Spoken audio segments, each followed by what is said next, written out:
మార్కుల గోల లేదు, ర్యాంకులతో పని లేదు, గ్రేడుల ఊసు అసలే లేదు, బండెడు పుస్తకాలు లేవు, భుజాలకు బ్యాగుల బరువు లేదు. అయినా క్వాలిటీ ఎడ్యుకేషన్ ఫిన్లాండ్ ఇతర దేశాలకు ఆదర్శంగా నిలుస్తుంది. నార్త్ యూరప్ దేశాల్లో ఒకటైన ఫిన్లాండ్ రాజధాని హెల్సింకి. హ్యూమన్ ఇండెక్స్ డెవలప్మెంట్లో ముందున్న ఈ దేశంలో మచ్చుకైన అవినీతి కనిపించదు. హ్యాపీనెస్ ఇండెక్స్లోనూ ఫస్ట్ ప్లేస్ ఫిన్లాండ్దే. విస్తీర్ణం దృష్ట్యా జనాభా పరంగా చిన్నదే అయినా ప్రపంచ దేశాలకు పాఠాలు నేర్పుతుంది ఫిన్లాండ్. మన దేశంలో పిల్లలకు 3 ఏళ్లు రాకముందే స్కూళ్ళ వేట మొదలు పెడతారు. స్కూల్లో అడుగు పెట్టకముందే అక్షరాలు, అంకెలు నేర్పిస్తారు. ఇక్కడ ర్యాంకులు, గ్రేడులే ప్రధానం. ఆ ఒత్తిడి భరించలేక చిన్నారులు అందమైన బాల్యాన్ని కోల్పోతున్నారు. ఈ పరిస్థితులు మారాలంటే ఫిన్లాండ్ ఎడ్యుకేషన్ సిస్టమ్ స్టడీ చేయాల్సిన అవసరం ఎంతైనా ఉంది. ఫిన్లాండ్లో బిడ్డ పుట్టిన వెంటనే పేరెంట్స్కు చిన్నారులకు సంబంధించి 3 బుక్స్ ఇస్తారు. ఉద్యోగం చేసే తల్లులకు 8 నెలల మెటర్నిటీ లీవ్ ఇస్తారు. ఫిన్లాండ్లో పుట్టిన ప్రతి చిన్నారి చదువు బాధ్యత గవర్నమెంట్దే. ఏడాది వయసు దాటిన పిల్లలకు డే కేర్ సెంటర్ నుంచి యూనివర్సిటీ ఎడ్యుకేషన్ వరకు అంతా ప్రభుత్వమే చూసుకుంటుంది. ఫిన్లాండ్లో ప్రైవేట్ ఎడ్యుకేషన్ బ్యాన్ చేశారు. దినసరి కూలి బిడ్డైనా, దేశాధినేత పిల్లలైనా అందరూ గవర్నమెంట్ స్కూల్లో చదవాల్సిందే. పల్లెటూరు మొదలు పట్నం వరకు అన్ని స్కూళ్లలో ఒకే రకమైన సౌకర్యాలుంటాయి. ఫిన్లాండ్ సమాజం టీచర్లను నమ్ముతుంది. అక్కడ అత్యంత ఇష్టపడే వృత్తి primary school teacher. Pre school టీచర్లకు degree, subject, classroom, special education టీచర్లకు మాస్టర్ డిగ్రీ కంపల్సరీ. వొకేషనల్ టీచర్లకు వొకేషనల్ డిగ్రీతో పాటు అనుభవం తప్పనిసరి.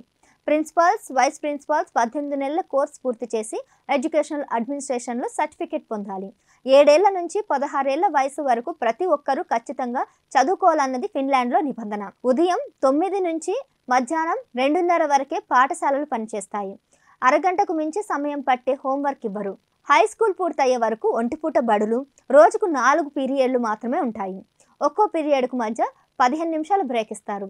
టైం టేబుల్లో 1 గంట ఖచ్చితంగా గేమ్స్కు కేటాయిస్తారు. వారానికి 32 గంటల పనిభారం ఉంటుంది.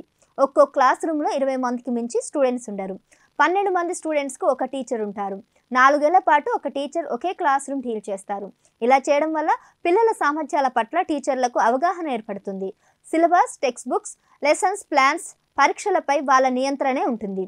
9th గ్రేడ్లో విద్యార్థులు తొలి పబ్లిక్ ఎగ్జామ్ రాస్తారు. అది కూడా వారి ప్రాథమిక జ్ఞానాన్ని పరీక్షించేలా ఉంటుంది. చదువుపై ఆసక్తి లేని పిల్లలను వొకేషనల్ కోర్సులో చేర్చుతారు. పిల్లలకు 11 ఏళ్లు వచ్చే వరకు మాతృభాష అయిన ఫినిష్లోనే బోధిస్తారు. ఎగ్జామ్స్ రిజల్ట్స్ పిల్లలకు తెలియనివ్వరు.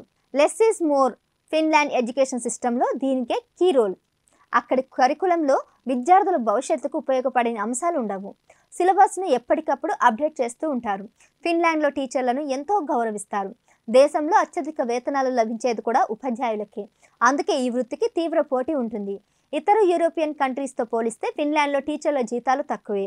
Switzerland, Luxembourg, Canada, Germany, Netherland, Australia, America, Ireland, డెన్మార్క్లలో టీచర్లతో పోలిస్తే ఫిన్లాండ్లో ఉపాధ్యాయుల జీతం చాలా తక్కువ.